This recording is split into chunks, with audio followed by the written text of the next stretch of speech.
computer. Okay. Hi, Josie. Welcome to the show. I'm so excited to have you here. So thank you for joining us today. I'm actually looking forward to the conversation because I think one of the things I really love about you is that I feel like you're a true reflection of a beautiful person, right? Like inside and out. So I find that you have a kind heart. I feel like you have so much wisdom, grace, strength. So I'm just excited for the listeners to hear all about you. So why don't you introduce yourself? Oh, thank you so much. I feel the same about you. I'm Josephine Garnem. I live in Maryland. I'm from Sierra Leone originally. I presently work for a nonprofit, have three kids, and yeah, and a furry baby, a dog. You just have one? I feel like you have more than one. Is it just one? I have one, just Oh, one. Yeah. well, welcome to Rooted and Rising. I think we can start from the beginning, right? So I think let's talk about a little bit about your background. I know you're from Sierra Leone. According to you, they have the best jollof. We won't talk about that. We won't talk. According to the facts, it's not just according to me. It is the truth, and the truth cannot be, like kind of challenged. So Sure, yes. sure, sure. We didn't have this jollof context, but it can still happen. It's fine. And cassava leaves and Oh. potato leaves and a lot of other things. Yes. So how about you maybe share a little bit about growing up in Sierra Leone? Like, can you paint a picture of what your childhood was like? And maybe what were the moments or the people that had the biggest influence on you growing up? Oh, wow. Okay. Um, where do I start? So I was born in Bo in a small town in Sierra Leone, Right. West Africa, and I grew up in a very loving home. A lot of music, a lot of dancing. My mom had all her sisters in the house with us. I grew up with a lot of women and aunties who are actually moms. They're not aunties, they're my moms. So I grew up I believe that. with a lot of very strong women. My mom was a teacher and was the eldest of her family, so she had the responsibility to take care of her siblings. My grandmother, Cecilia, was a midwife and also a traditional, somebody who was very traditional, like a traditional healer, who a lot of people came to. Um, my Auntie Maybelle worked for government. My Auntie Teresa taught economics at the local university and then later worked for UNHCR. My Auntie Marie was a teacher, but she's actually one of the bravest and most passionate advocates and activists I have ever met. And so I've grown up with women who were like paramount chiefs.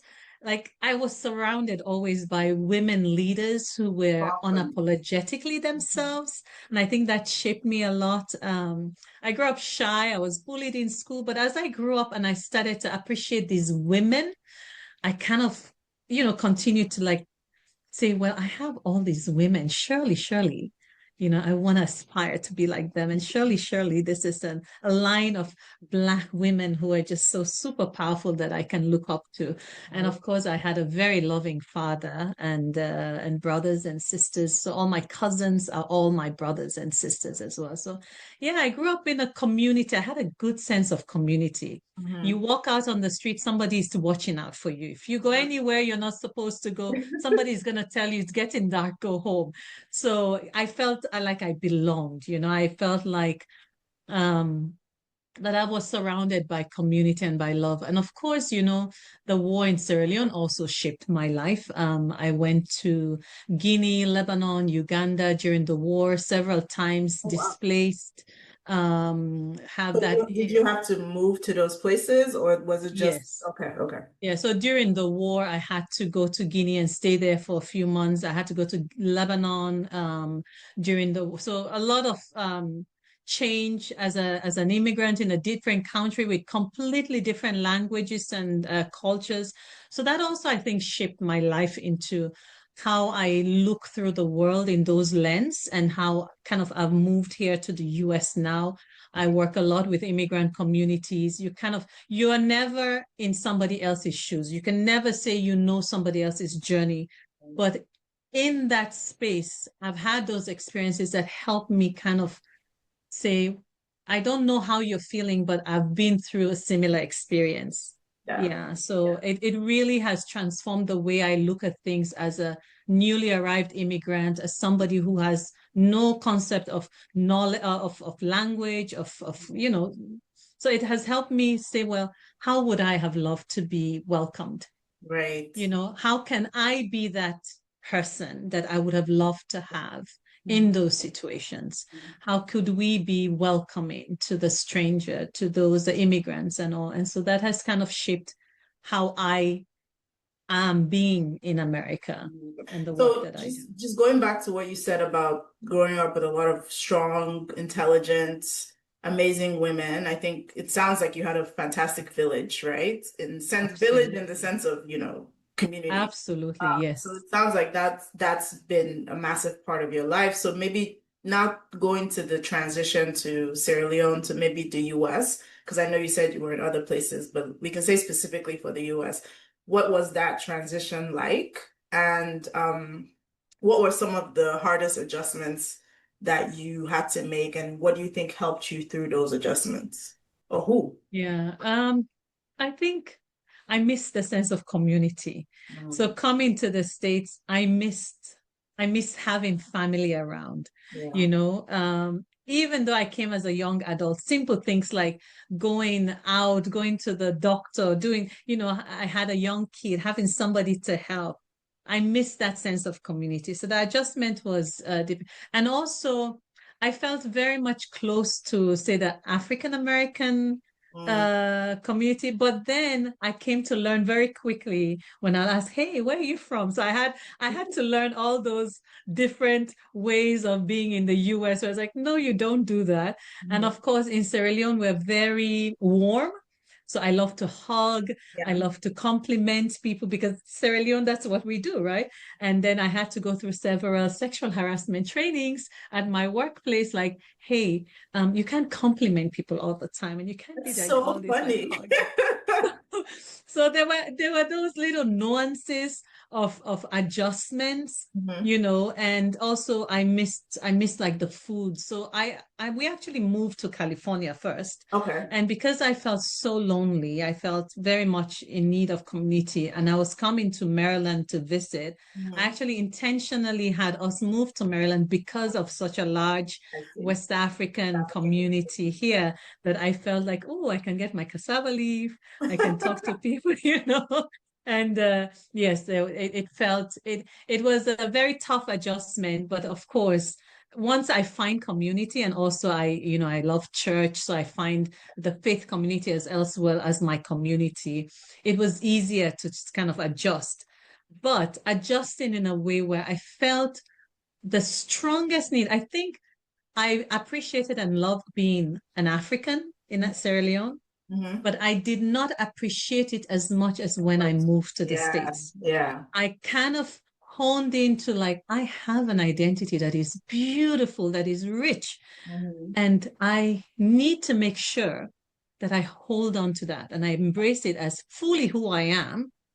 And of course, you assimilate in many ways, right? You adjust, but still maintaining. And that for me was something that was very intentional. And I felt like even with my kids now, and other kids who I come to mentor and work with, it's like we are such a beautiful community that we must hold on to that. Our identity and Yeah. our culture and our traditions are so beautiful, not to lose sight of that. It makes America that beautiful potpourri where you don't get lost, right? You have your identity, but you're part of this beautiful portrait. The melting pot, Um, they like to say, right? exactly, exactly. So But we'll, with we'll get all the unique ingredients, the to gumbo, exactly. where everything is unique and perfect the way it is. It doesn't, but it just makes it much better.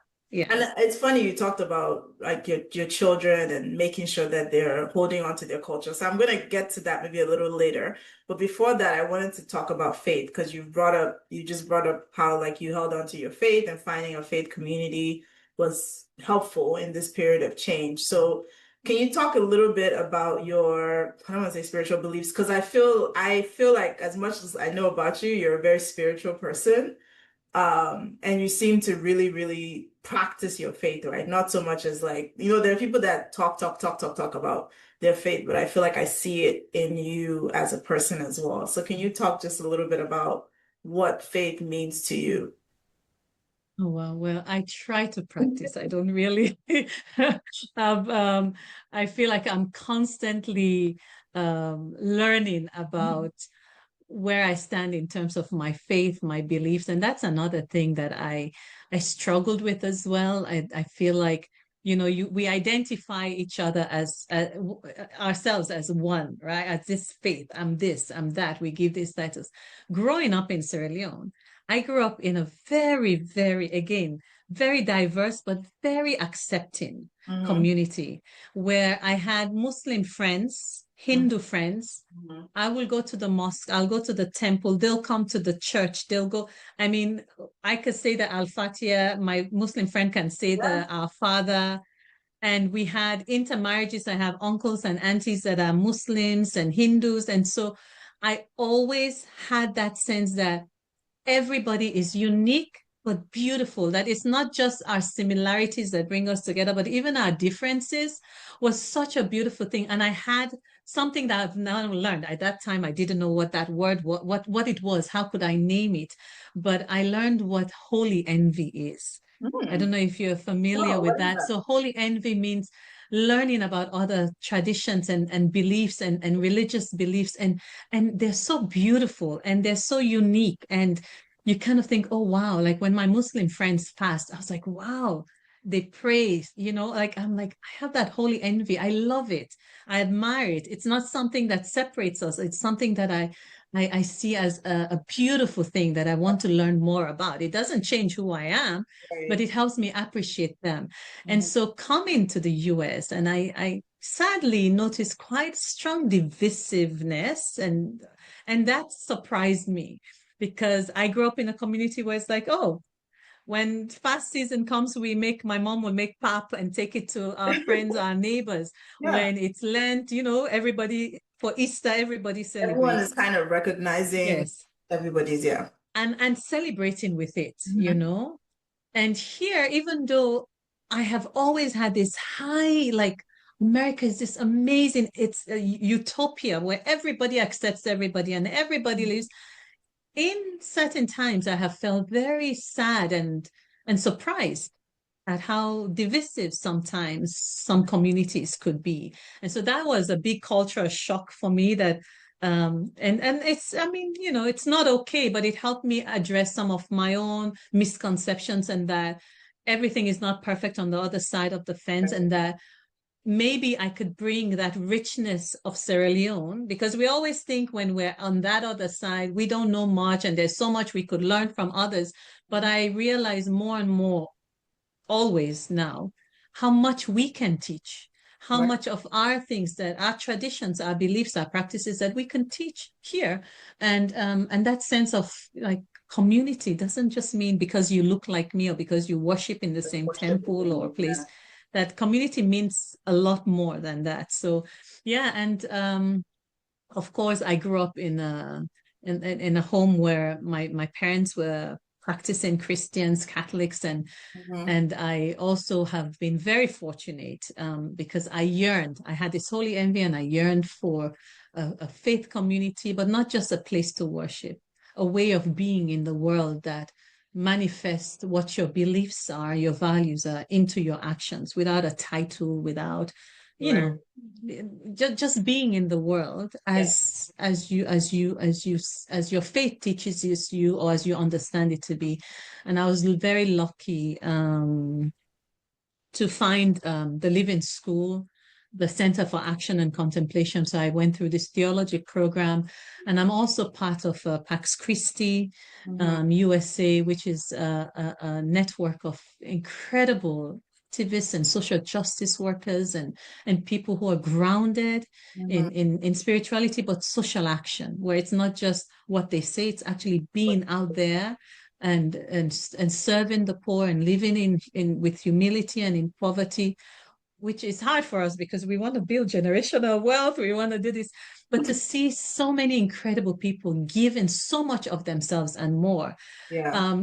made me realize that I'm not there, that, oh my God, I would love to aspire to be like that. And when you're in that community, that's why I tell my kids and my friends, like, find the community that you wish to be like, because once you're there, they really help you transform, find your purpose and transform to be that better person. And Yeah. I'm constantly learning. I'm very vain. I love to wear clothes and do all that stuff. And so once in a while I'm grounded in, like, no, you can share. You don't have to have so much possessions. So yes, that has helped me to be in the world, and also with my work now. I've Yeah. found my passion in the work that aligns with my beliefs, with my faith, with how I want to be. I am totally very, very fortunate, thank God. Yeah, and I think I wonder, because you're bringing up an interesting point. Like if you are a wealthy person per se, and you're building generational wealth and all those things, is that, I mean, and you're still able to contribute to your community, so you're still doing community work.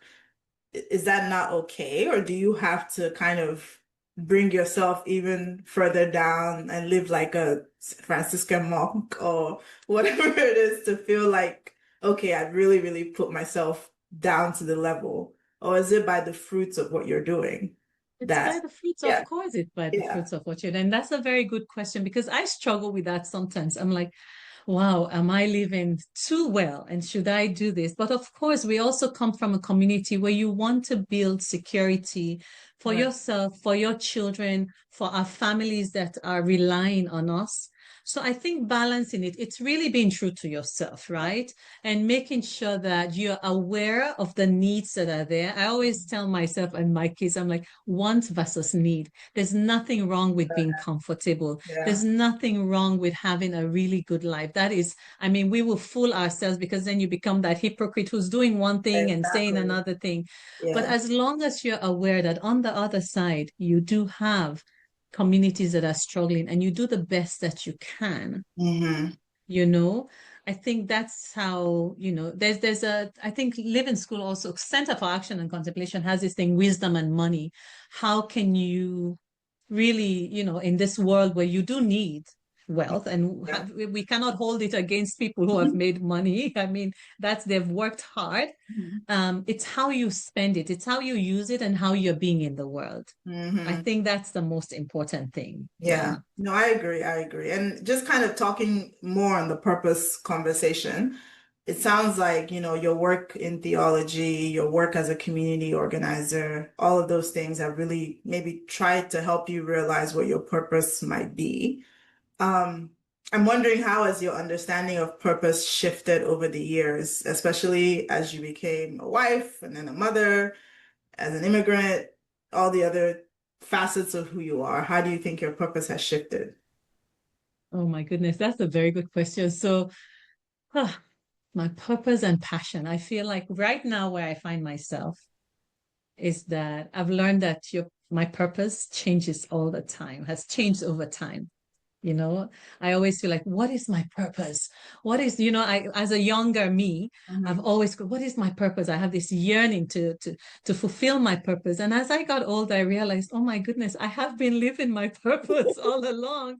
And that with each situation that I find myself, as long as I'm very mindful of where I am, very Right. intentional of what I'm doing, that is living my purpose, right? And that it changes over the course of my life, my career. And then I have different purposes, right? I have a purpose to be a mother. I Hmm. have this, I have a purpose to be a good executive director, be a humanitarian in the field. I have a purpose to be a daughter, to be Hmm. a community member. There are things happening around us. Am I showing up for Hmm. the community? So, um, I haven't discovered it in a single moment, and I know I am still discovering my purpose.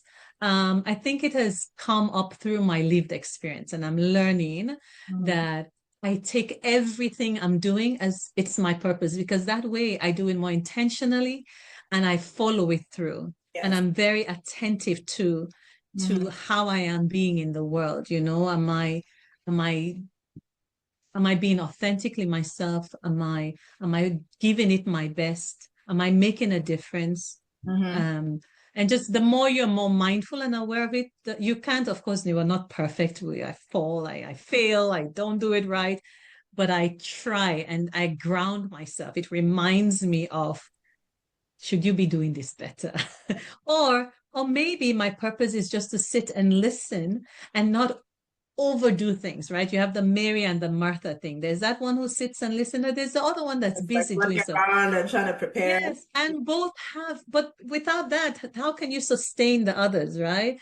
So sometimes purpose is really taking care of me and taking it easy so that I can be better tomorrow. Mm-hmm. Just being, present, and I don't have to fix people. Like when friends come to me with challenges, I've learned also my purpose is not to fix it, not to give them advice, maybe just to listen. Maybe that's all what they need. The Right. advice I might give might not be helpful.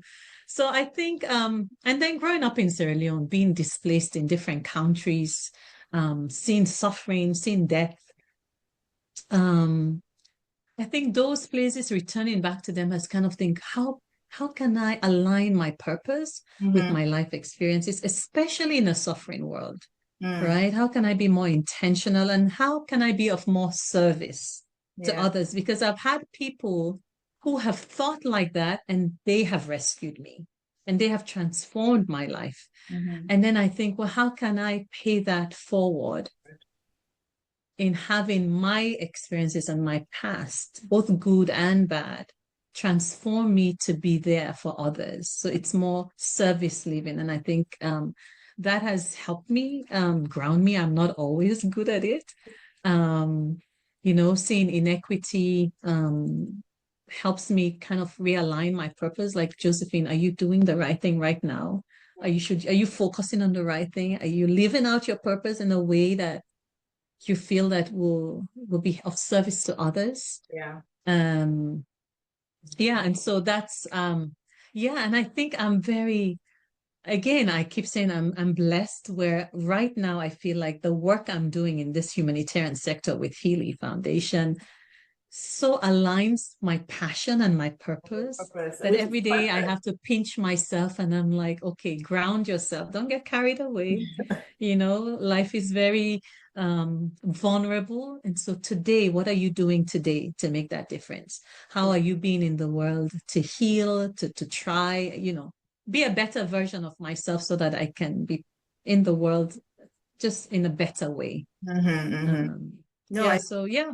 that's so like I love that you sounds like you found you're in a role or position where you're aligning your purpose and your passion together, right? And that sounds like a blessing to me. So I think that's Yes, amazing. yes, yes. And Yeah. if it doesn't work, I wouldn't. I think at my age now, I'm learning that I don't have much time, and that if I have to find those alignments, um, there's so much that needs to be done. And so I know I am grateful. I am grateful for the space I'm in right Well, I'll let my African side come out and say you have plenty of time. now.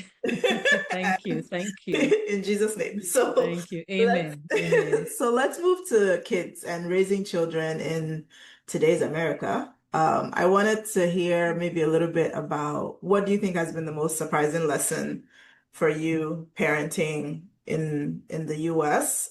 Maybe when your kids were teenagers. I think two of them might still be teenagers, but kind of how's that been? I Or have one that is a you have one teenager teenager? now. Wow, that's crazy.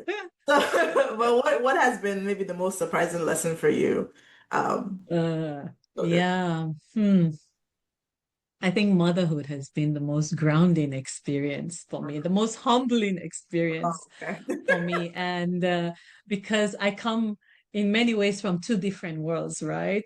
So I come in that place where you have to, like, sometimes corporal punishment is the way to get the child to get, aligned. And anybody in the community is happy to do that if your mother or father doesn't do that. I was very lucky. My father never, ever spanked me. That's good. Yeah, but mama would sometimes like give me a good whipping for things that I'm sure I did wrong. Um, and I'm grateful for that too. But I also learned that here parenting is different. Yeah. And that's another cultural shift, right? Where I had to go like, um, I can do so many things, like take away a phone, no play dates and things that are still quite good without having to do any physical, Punishment or anything. punishment for my kids. And I think they're better off for it. I'm better off for it. Um, I think the most important thing for me, and that was why, again, I loved being here. And I've taken like Dylan, my son, to Africa. My kids are very much, they speak Creole, they understand some Mende. Is Wow. really, again, community where I've had my children be very much part of community. Like my children will tell me, who's our real auntie and who's your sister? Now, do you have so many sisters? And I love that because I'm like, yeah, that's how we are. It's a village, and that village, we're all connected, and everybody's my brother and sister. And so now, they have this great, you can see them, and many people think, oh, were they born in Africa? Oh, I'm like, wow. no, they were born in here because, they call everybody auntie. For me, respect is very, very important. That sense of, again, service. Like people get very shocked when they knock on our door, and my kids will ask, like, do you want a glass of water? When Oh, they know these people have been going knocking door on door. And sometimes, I listen in the back and I'm like, oh, they have been paying attention. oh, Um, they talk a lot to their cousins yeah. back home. They love going to the African churches and the African parties. I've had, pastors or people from church go, these kids like coming to church. You should let them join our church, Josephine. And I'm like, they're coming for the food, right? They love the cassava leaf and the jollof rice. So, but it has been tough because, again, I grew up where I had an entire community looking after me. Mm-hmm, mm-hmm. um being here, it's really, you kind of have to go. You don't have elders to say, I'm going to go tell your grandfather, or let Yeah. your grandfather or grand aunt or somebody talk to you. Mm-hmm. I miss that intergenerational connection. I try to do it on phone It's not the within, same. I go talk to friends Yeah. of mine. I'm like, be an elder for my child. Like, I want you to be that person that I miss in the community. So I try in my own way. We have to be intentional, right? We cannot always get that. We're not home. But in many ways, I have found a way, by being intentional, to have my kids be around Mm-hmm. aunties and uncles, understand what our core values are, who we are. Mm-hmm. As an African woman, I'm proud of who I am, my background, and they are of African descent, and they should be proud of that. Mm-hmm. And my son actually was in a school event, and he says, um, as a person from Africa, and I was looking at him, and I'm like, you're not born in Africa. But I was so proud that he embraces it fully, and that somehow it has kind of anchored us. It is not easy. It's tough because so many, but I've also learned to let it go. I've learned sometimes, some of our cultural background, the way we are brought up, force, like, automatically I want to do certain things. I want to Yeah. control. I want to do this. What would people think? What would this? And now I'm like, it's okay. Just be a child. Like, you can fall and you get up again. As long as I am there, other community members are there to help you. It's okay. You belong to all these worlds, right? It Mm-hmm. is it is unique. I cannot leave their experience, and I cannot expect them to leave my experience because it's Right. fully different. And so learning to let go of some of those core things that I believe so strongly. Don't dress like that. Don't do this. Don't It's do so that. funny. It's so funny you're bringing You that know? up because I remember, I think we went shopping. It was like me, you, and your daughter. We went shopping somewhere. And I remember she picked up this shirt that was like this little tiny thing that she was gonna wear. You were like, no, no, no, no, no, no, no. Go and drop it. And it was just so funny because I was like, wow, she's such an Yes. African mama. But I was also like, I would probably do the same thing. But so I get Yes. it. Yeah. Yes. It's just, Yes. it's interesting. And we have to learn that if we push too much of that, they Yeah. get socially isolated here because it's different than where we were. I Yeah. mean, I was 19 years old, and I'd come back from overseas, and I'd worn this skirt. And my mother was telling me, go back and change. I'm like, who are you talking to? Like, not even, I think I was 20. And then, now, my 14, 15-year-old daughter, I'm telling her. So I've learned to like, is that really important? They're good children. They're well behaved. There are certain things I'm so proud of. So there are other things I'm like, it's Yeah, okay. it's not that. Let them be Americans Yeah. with an African background, but let them be fully themselves. Let them have this experience, Mhm. and so that they can be part of the community here. They don't feel they don't lose their identity by us trying too hard Right. to force them into one space. And Yeah. so I think that has helped a lot, like having me let go of some of my own, you I'm know. also wondering, like, when you talked about like your faith and your values, how do you model that for the children without forcing them? Because I think that's another thing where like kids at a certain age, they're not really trying to go to church all the time. So how are you So do that is a helping very them? tough one. And that's another thing, right? Is that there was a time I would literally threaten my kids, like, if you don't go to church with me today, and then I'm catching myself like, what? And then, it's sitting back again. It's been so humbling being a mother because sometimes my children will tell me, well, if you believe in this, do Mhm. you think this? I mean, they will question me with no constraints. And instead of what I would do if I'm back home, like, how dare How you dare talk you? back at me and this, I sit back and I'm like, that is truth. Like, Mhm. listen to that wisdom.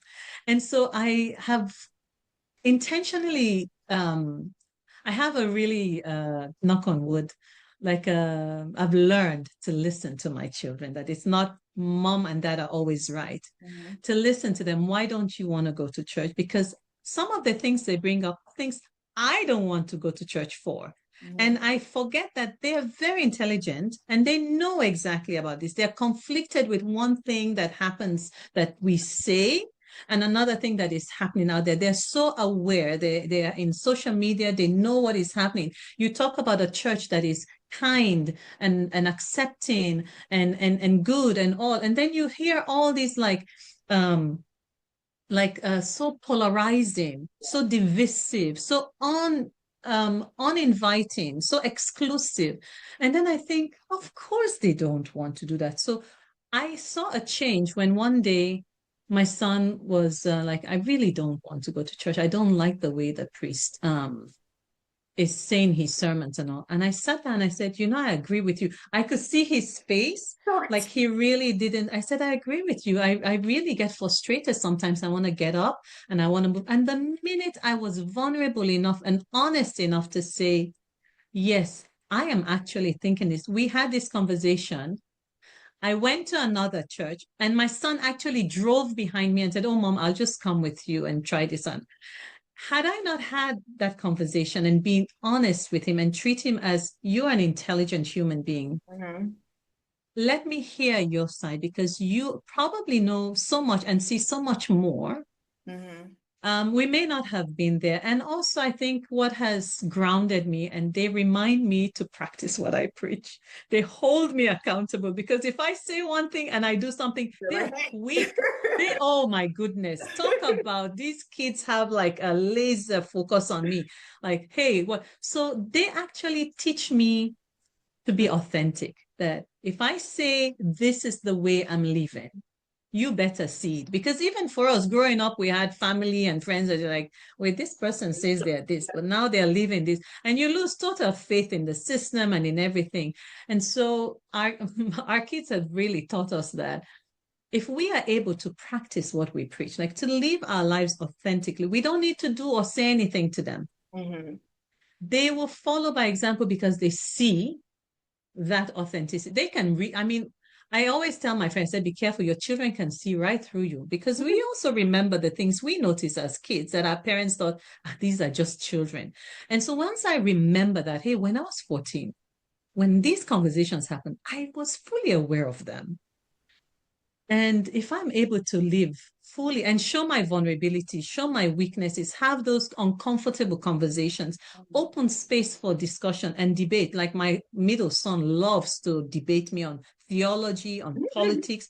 And I mean, he sits I want to shake him sometimes, but I'm like, he's saying the truth. And maybe I'm angry not because of the conversation, but because the truth is so hard for me to swallow, So that has helped me, like, to open that space, be vulnerable, show my own weaknesses, talk about areas where I am weak, where I struggle with. Immediately, it just opens up really good conversations about why we have to do certain things, how we can be authentically ourselves despite what the institution says, and Mhm. believing in the core of our faith, right? And I'm like, it doesn't matter what faith you are. I tell my kids, oh, be whoever you want to be.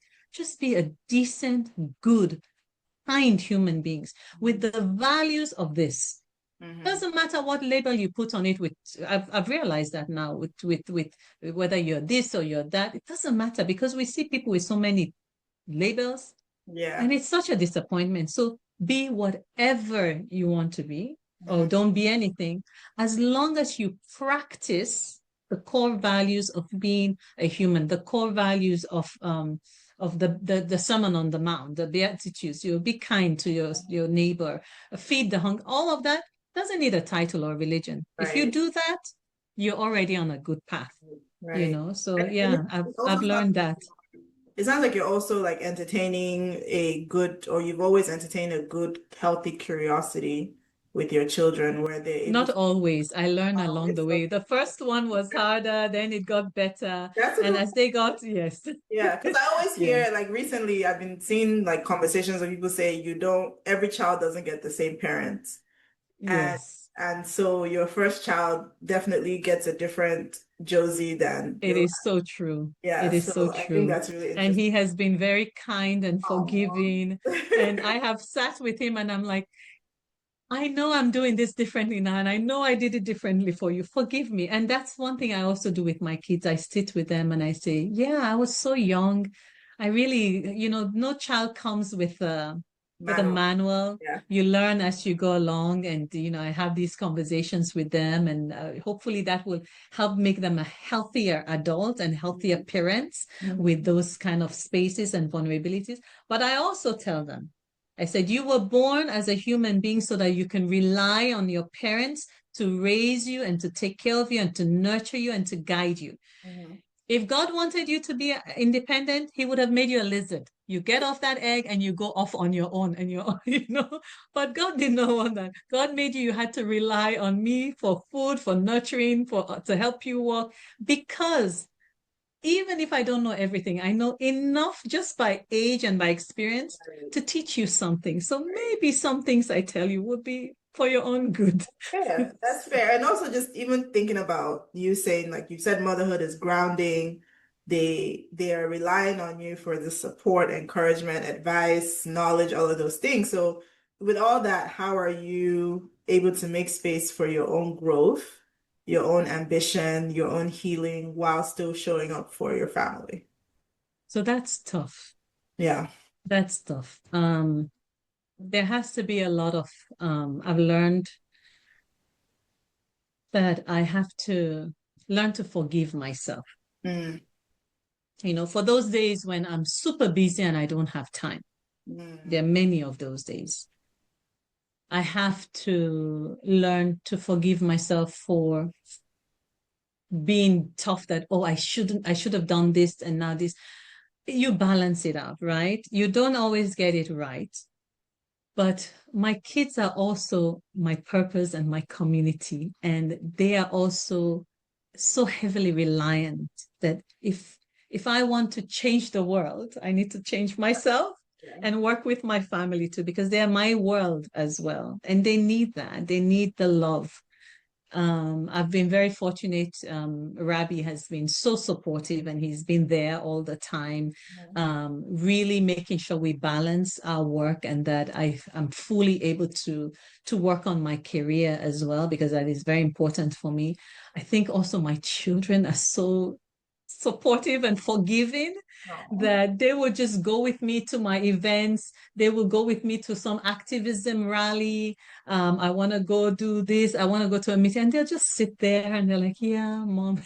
But again, I find ways to sometimes when I don't have the time, it's like, well, come along and see why mommy is not yeah. home today. Yeah.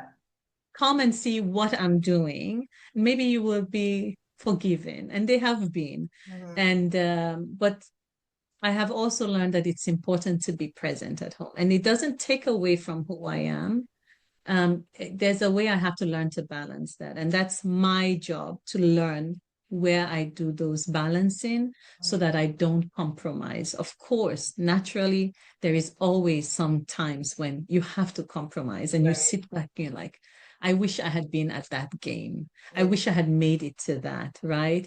But when I learned that and I'm aware of how I feel, because one thing I've learned through theology and mindfulness and my centering sits and prayer and living school is like pay attention to what my body is telling me, pay attention to how I'm feeling about certain things that have happened.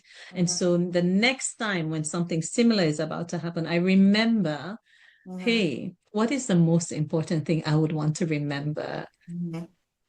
next time? Wow. Yeah, And I'm thinking about, I think it was Barack Obama, maybe, that said on a podcast that you can have it all, but you just can't have it all at once. yes, And absolutely. yeah, and I think that's That is so true. Yes. And you learn the priorities. Like I learned that my kids are going to grow up Mhm. really fast. And now I see that really fast. But my work would be there, right? Sometimes you think, oh, you can never, oh, this, you have this ambition and this. But with balancing it, I realized now they're all out of the house. Yeah. And I'm here and I miss them a lot. But again, it's not perfect, but hopefully it was done in a way where they have that grounding. I still spend a lot of time calling them, talking to them. I'm not overwhelmingly, but in a way where they're still present and they still feel like I'm still there, present and care.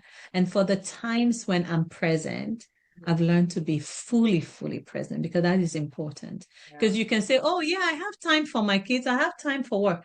But then when you're with your kids and you're totally distracted, but you're physically present, I've learned that is so, I mean, they will see right through you and they're like, hey, you might as well not be here. Yeah. And so learning to be fully present, even if it's 5 minutes, it's better to be fully present for 5 minutes Mhm. than to be present for 2 hours, but not really present where you're somewhere else. Yeah. And so the quality of time, I feel, has also been important to learn how to navigate that.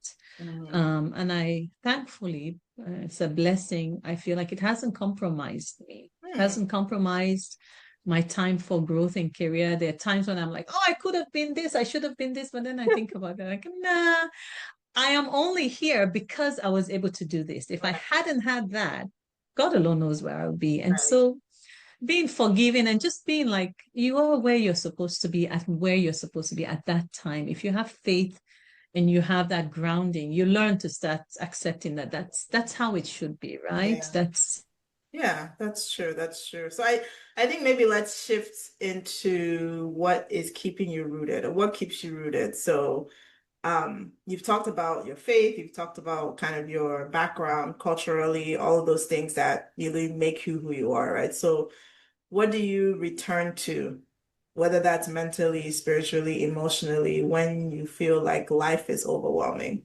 mm, oh my God. And I'm finding that a lot recently. So I it's know. interesting. It's interesting you're asking that. So um I feel my practices. So I keep going back to living school because it has transformed my life so much and to Mhm. Pax Christi. So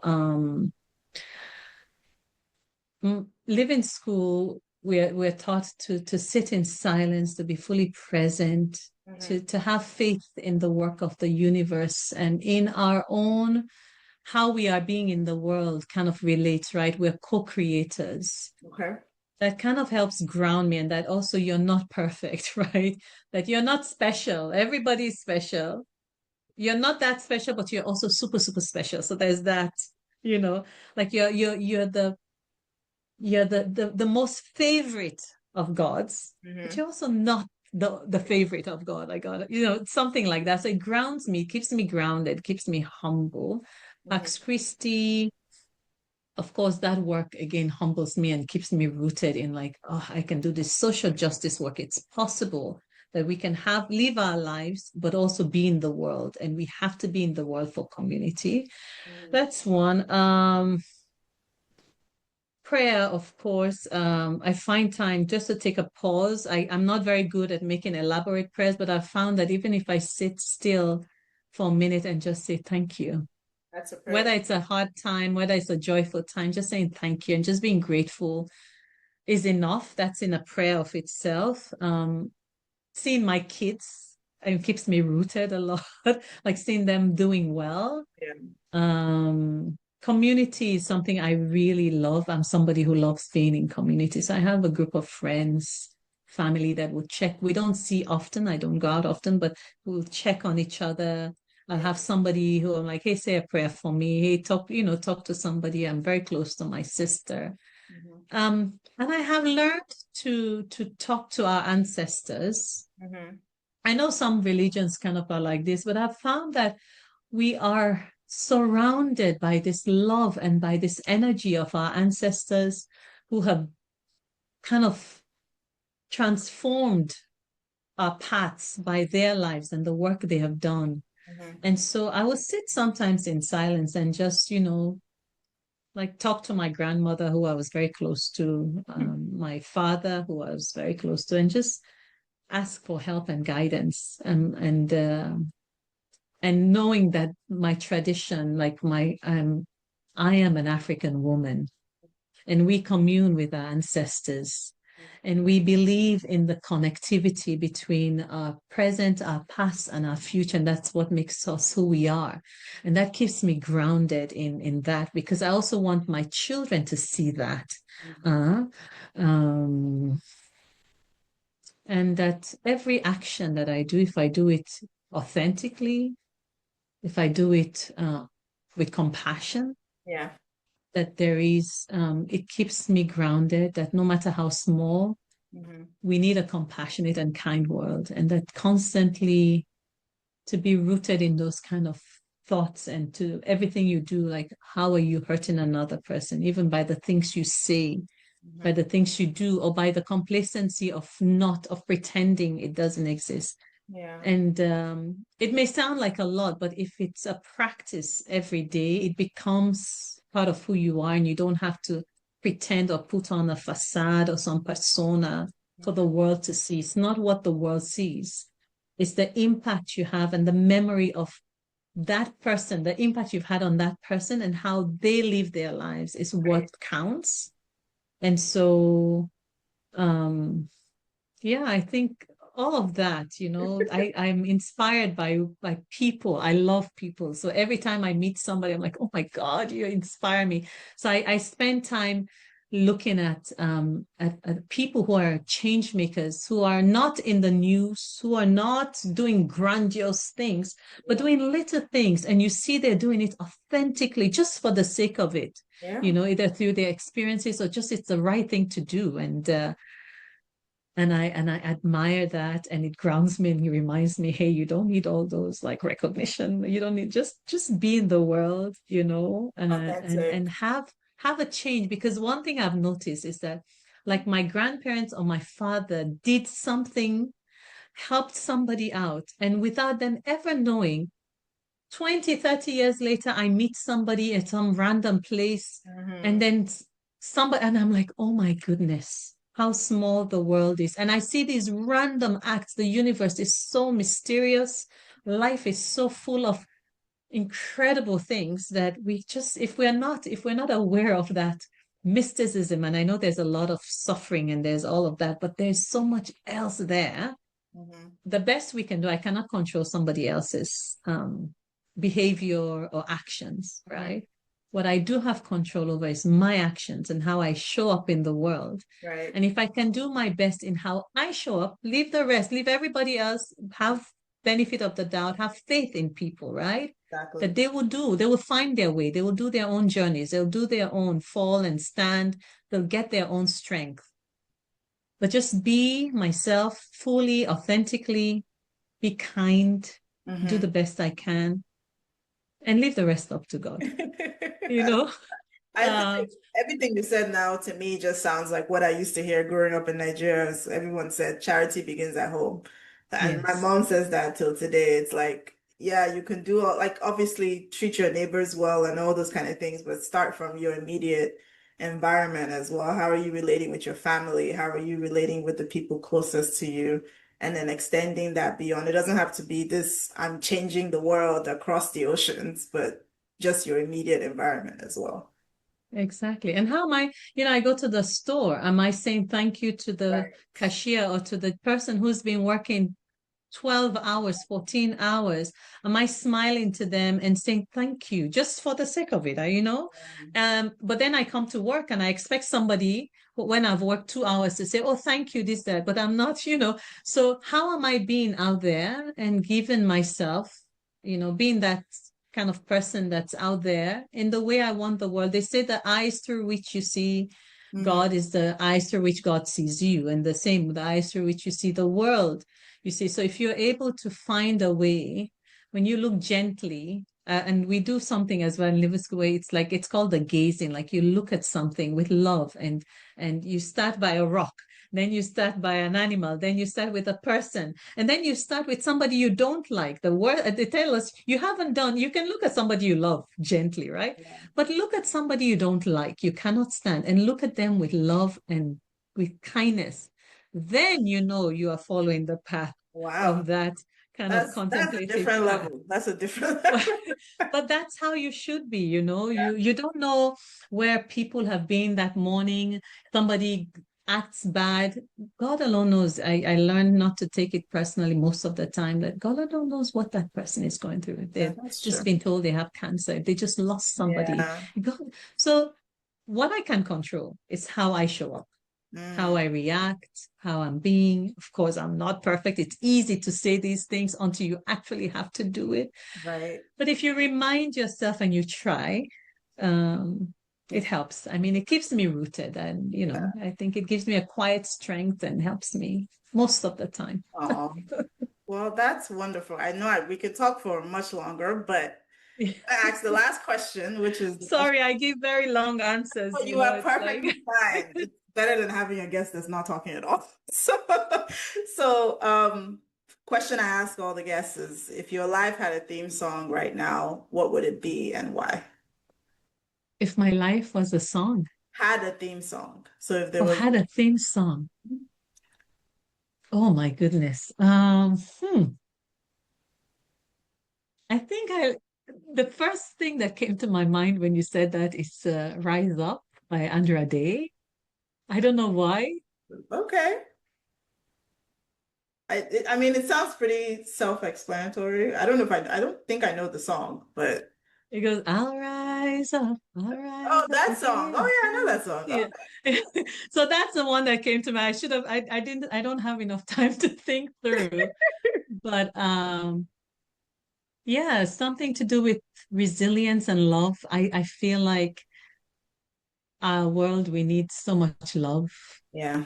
And we need to have love for ourselves in a way that is not selfish, but just in a kind Kind of. way. Because sometimes we're very mean to ourselves. We're Yeah. very in the way we judge ourselves.